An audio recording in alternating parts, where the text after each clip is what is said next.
Well, this is John Black, Super Chemist. I'm going to show a little clip here first, and then we'll get into it. This playlist is called Biden's Racism. The last playlist was called Trump's Racism. So we're gonna check it out. And I want to give you a taste of it. NBC News, a couple years back, Joe Biden didn't just compromise with segregationists. He fought for their cause in schools, experts said. This is NBC, which of course loves Biden. In a 1975 Senate hearing, the legendary civil rights lawyer Jack Greenberg had something to say to freshman Senator Joe Biden.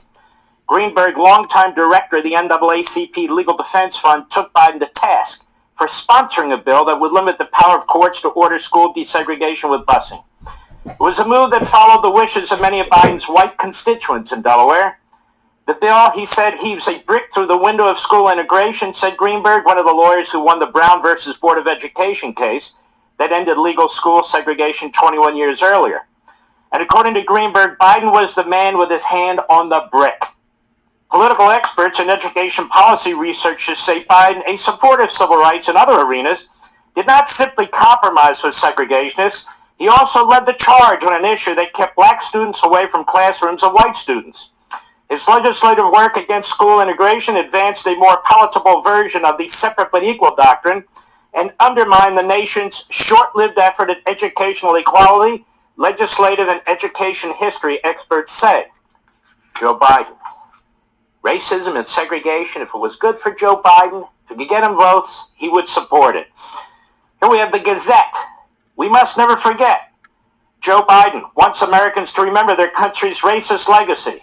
They say, well, we should take his advice. Their advice is as follows. There were 37 members, said Biden, of the House of Representatives who were open members of the Klan. There were 5, if I'm not mistaken, it could have been 7, I think it was 5 members of the United States Senate, open members of the Klan. Millions of white Americans belonged to the Klan, and they weren't even embarrassed by it. They were proud of it, said Biden in a speech.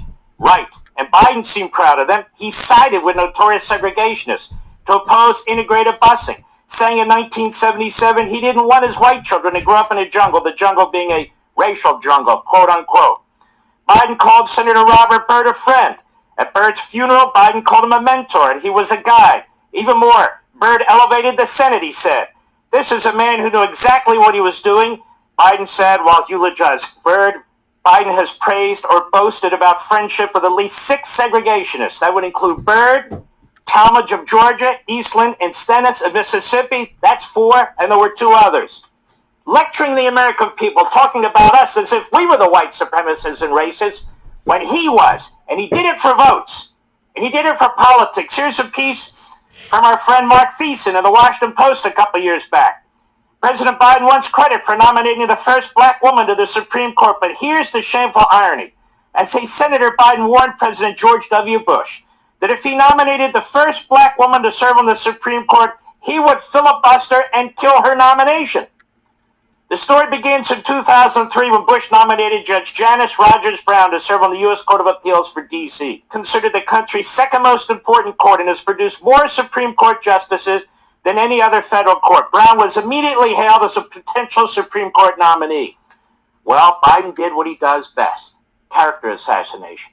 He tried to destroy her, he filibustered her, he blocked her, because he didn't want George Bush getting credit for potentially the first black woman nominee to the U.S. Supreme Court. Although Biden called the filibuster the relic of Jim Crow, he threatened to use that against a black woman who actually lived under Jim Crow. That's Brown. Now, who was this woman?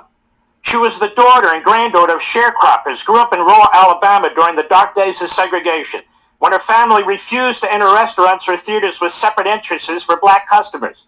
She rose from poverty and put herself through college and UCLA Law School as a working single mother. She was a self-made African-American legal star, but she was an outspoken conservative. So Biden set out to destroy her. Clarence Thomas, created equal, Clarence Thomas in his own words, he lashes out at the Democrats and Biden, who chaired the Senate Judiciary Committee and oversaw its confirmation process. Among other things, he says, do I have like stupid written on my back of my shirt? I mean, come on, we know what this is all about. That is the effort to destroy him. People should just tell the truth. This is the wrong black guy. He has to be destroyed. Just say it. Then now we're at least honest with each other. The idea was to get rid of me. And then after I was there, it was to undermine me. While Thomas doesn't mention Biden by name, he's asked by filmmakers to respond directly to Biden's line of questioning during the hearings on his views of natural law. I have no idea what he was talking about. I understood what he was trying to do. I didn't really appreciate it. Natural law was nothing more than a way of tricking me into talking about abortion. With over 50 years in the industry, our ranching spirit runs through each one of us with honesty and integrity. This Biden is a sleaze. He has been a cancer on the body politic from the day he walked into the U.S. Senate. Look what he did to Robert Bork, one of the most renowned, brilliant legal scholars in the history of this country. John Paul Stevens, who was a very liberal appointee to the Supreme Court by Gerald Ford. The longest-serving liberal justice in modern times has lamented the treatment of a conservative judge prevented from joining him on the Supreme Court by Joe Biden. The failed Supreme Court nomination of Robert Bork changed public perceptions of would-be jurists, seen now more for their political views than legal experience and qualifications, says retired Justice John Paul Stevens. I've always ranked him, meaning Bork, as the most persuasive Solicitor General who represented the United States before the Supreme Court while I was a justice. I thought and still think he was eminently qualified for the position. Of course, President Reagan nominated him. Then Senator Joe Biden, he was the chairman of the committee, presided over Bork confirmation hearings and is viewed as having helped lay the groundwork for hyper-political nomination battles that persist today. Joe Biden destroyed the confirmation system in the Senate. He unleashed the filibuster against judges and judicial nominees, really in a major way in the first time in American history.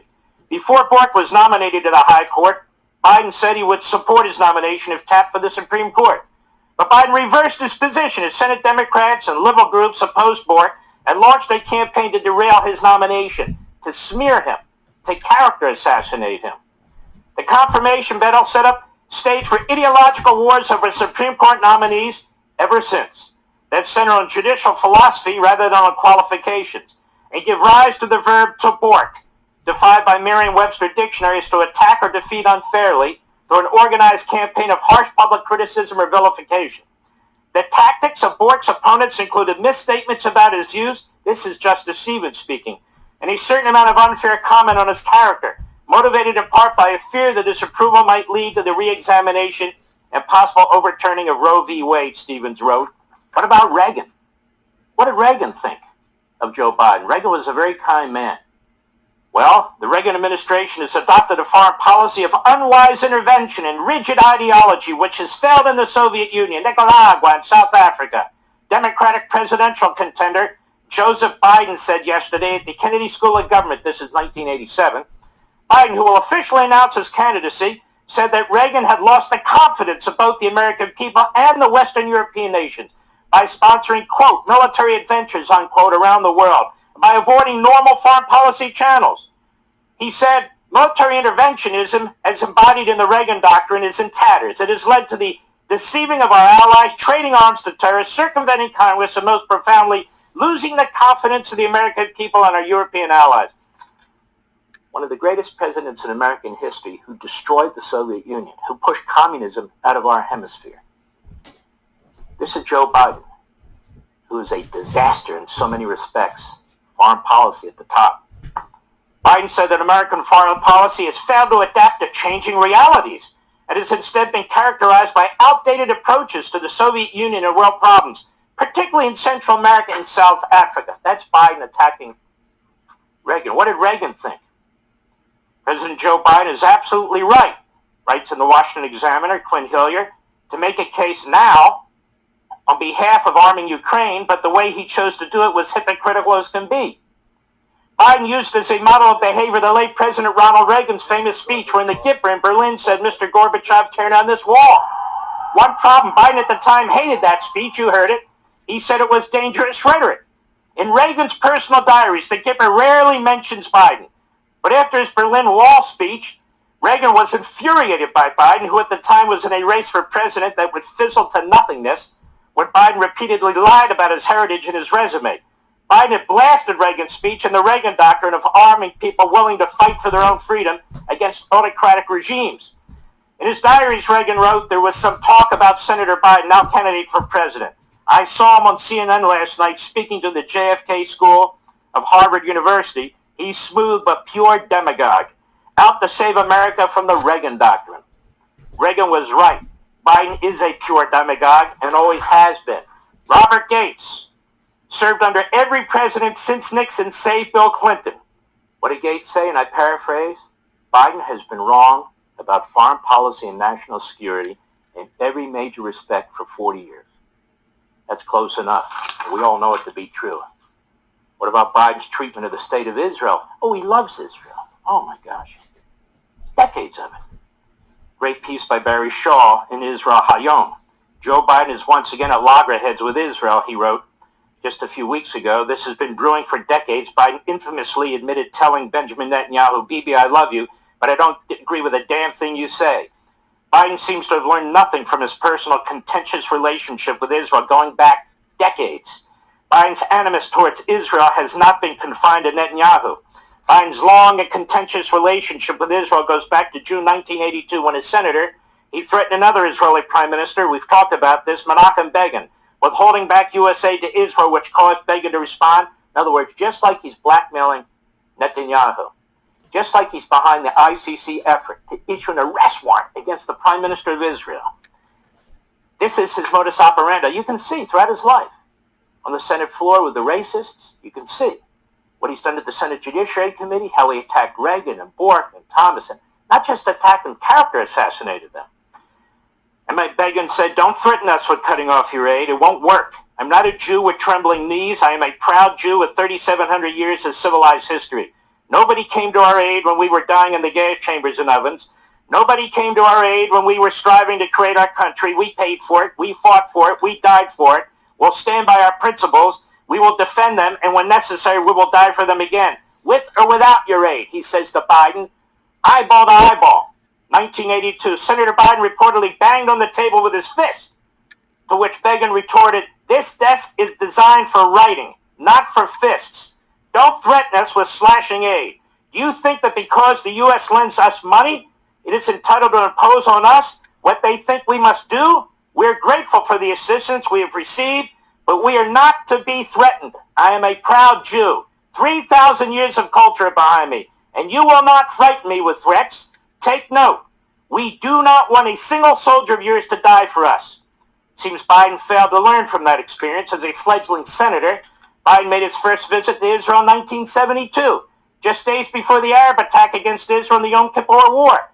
Biden visited a wary Golda Meir, then the prime minister, having come from Egypt, and according to one official who was present at the meeting, Biden told the tensed Israeli prime minister, "Don't worry, Egypt was not preparing for war against the Jewish state because, as he put it, they accepted Israel's military superiority." Biden was wrong. Again, 40 days later, Egypt, Syria, and Jordan launched their war against the Jewish state on Judaism's holiest day. Biden had been deceived by the Arabs and brought a deceptive message to Israel. Some people are saying he's doing the same thing today.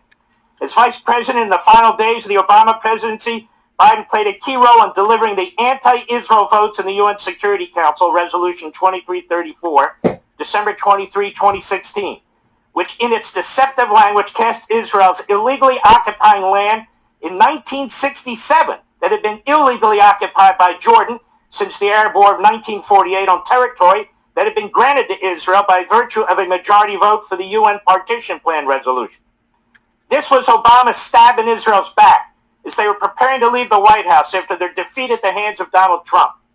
Obama has been upset by Prime Minister Netanyahu's vocal challenge to the Obama-Biden disastrous appeasement policy toward a nuclear ambitious Iran. Biden's role in this duplicitous diplomatic move was delivering the votes for Obama, who deliberately failed to apply the U.S. veto to a damagingly anti-Israel bill effectively supported. The name-calling. The character assassination. New York Post, a month and a half ago, Biden called Netanyahu a bad effing guy. He's undermining Netanyahu with the international community, publicly and privately. He's undermining Netanyahu's government. He's now backing the ICC, this corrupt left-wing European court.